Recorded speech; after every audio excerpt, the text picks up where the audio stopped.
What happens when a narcissist realizes they're in the wrong? The answer will surprise you. Have you ever found yourself faced with undeniable evidence of a narcissist mistake, only to see them refuse to take any responsibility? Instead, they twist the truth, shift the blame, and make you feel like you're the one at fault. It's incredibly frustrating, but it's just one of the ways they avoid accountability. Today, we're diving into 5 typical reactions a narcissist has when they know they've messed up. And trust me, you won't want to miss it. They shift the blame onto you, claiming you're overreacting or failing to recognize their positive qualities. They might lash out in anger, resort to the silent treatment, or do anything else but accept responsibility for their mistakes. It's baffling to comprehend because, in a situation like this, any rational person would likely say, the evidence is clear, I can't deny it. I need to own up to this and face the consequences. But a narcissist doesn't follow that logic. They go to great lengths to make you believe you're the problem, labeling you as unstable or accusing you of plotting against them. Today, we're diving deeper into the perplexing ways a narcissist responds when they know that they've made a significant blunder. We'll discuss 5 typical behaviors they exhibit in such situations. How might they mess up, you ask? Let me share a few scenarios. In their personal life, for example, a narcissist might fail in their parental responsibilities. They boast about being the ultimate caregiver, but when it comes to essentials like helping their child with schoolwork, participating in activities, or ensuring proper meals and hygiene, they fall short because they lack genuine interest. You may wonder, why then do they fight for custody? For a narcissist, it's about competition and control. Winning custody isn't about the child's well-being. It's a way to dominate and emotionally wound you. In a professional setting, imagine a narcissist leading a department. Their role requires them to oversee operations, but due to their mismanagement, the company suffers significant losses. The blame points squarely at them, with evidence making their culpability undeniable. Or consider a narcissistic parent in a moment of rage, unleashing hurtful words on their child. Their true nature is exposed, revealing intentions they desperately wanted to keep hidden. Now faced with being unmasked, they're in a position they never wanted to confront. In such instances, narcissists often follow similar patterns of behavior. Behavior number 1, playing the nice card. When a narcissist realizes their actions may have serious repercussions, and there's indisputable proof against them, they switch tactics. Suddenly, they act considerate and agreeable, trying to mitigate the damage. They know they can't alter documented evidence, video recordings, trial testimonies, or external accounts, so they resort to charm. They don't apologize outright. Instead, they try to appease you by being unusually helpful, appearing attentive, or engaging in acts meant to distract from their mistakes. They aim to convince you. It's not a big deal. It was just an oversight. Let's move on. Remember all the good things I've done. Focus on that. I'm a caring, wonderful person. Don't let this one instance cloud your judgment. This manipulative niceness is often accompanied by a renewed effort to shower you with attention, similar to the love-bombing phase, all to smooth things over. Behavior number 2, lashing out. If playing nice doesn't work, the narcissist may erupt in anger. They'll yell, blame you, or point fingers at external factors, attempting to rewrite the narrative. They'll do everything possible to make you question your perception, insisting that the situation didn't unfold as you believe. They might fabricate evidence, recruit others to support their version of events, or create scenarios that make you appear irrational. They'll even accuse you of instigating the problem, saying things like, I tried to resolve this amicably, but you turned it into a fight. Fine, let's fight. I'll prove that you're the one at fault here. Their justification often sounds like this. If I couldn't focus on the project, it's because you distracted me.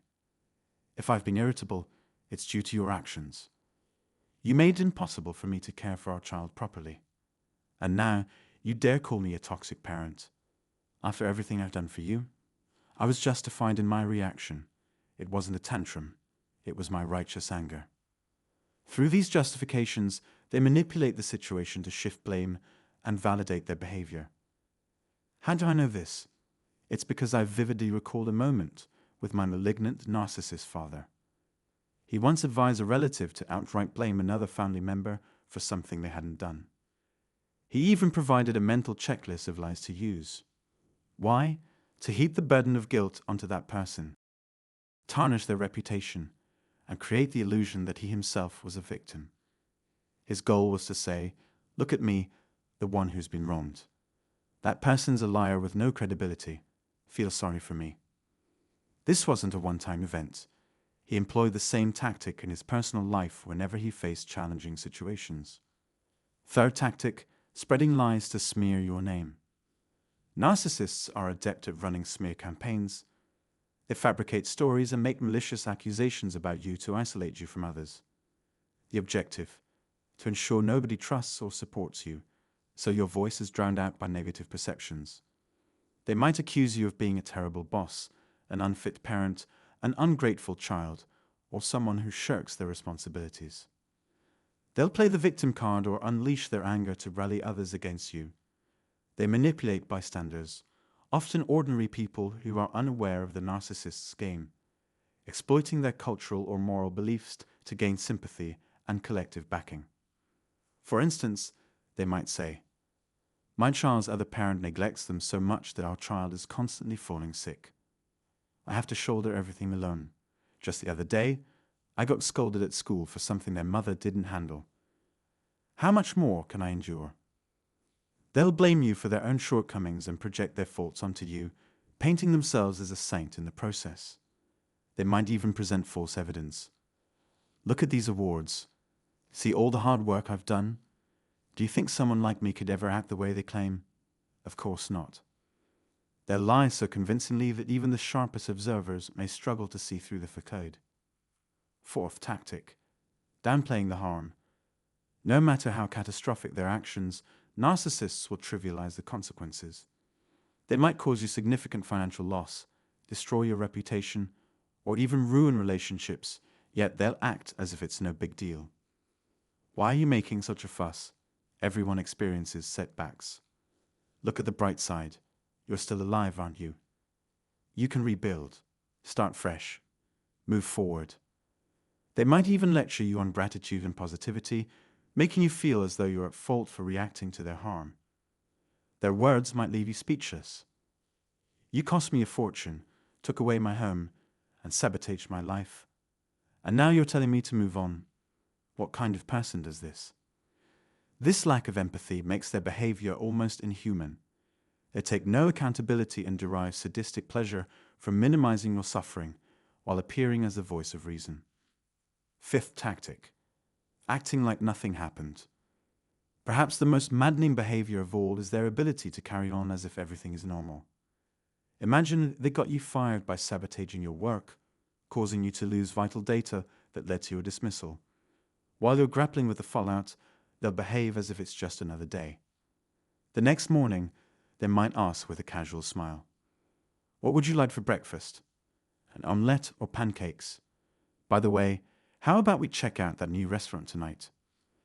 Their indifference to the havoc they've caused is staggering.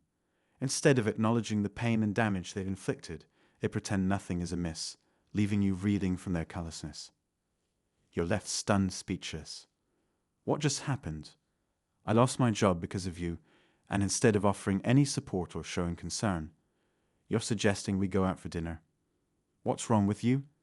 Where is your sense of compassion? Do you even care about anyone other than yourself? These questions come from a place of hope, a hope that maybe there's some trace of humanity within them. But their actions prove otherwise. It becomes painfully clear that their only priority is themselves. Both of my parents embodied this level of self-centeredness, and even now, the memory of it fills me with disgust. Reflecting on this kind of selfishness and complete disregard for others' pain can almost trigger a panic attack. How can someone cause so much destruction and then behave as though they've done nothing wrong? And if you dare to confront them, the response is predictable. They label you as unhinged. There's no closure, no support, no accountability. You're left to deal with the wreckage alone. They wreak havoc in your life and then have the audacity to claim it was all you were doing. This is why so much anger and frustration builds up inside you. That deep-seated rage, the kind that refuses to be ignored, is entirely justified. I call it sacred rage. Don't dismiss it as toxic or wrong. You've been battling an onslaught of challenges, your hands burn from carrying too many burdens. The pain you feel is a testament to what you've endured. And with that, we'll wrap up this discussion. I hope the experiences I've shared resonated with you on some level. If they did, I'd love to hear your thoughts in the comments. Until next time, as always, have a nice day, everyone.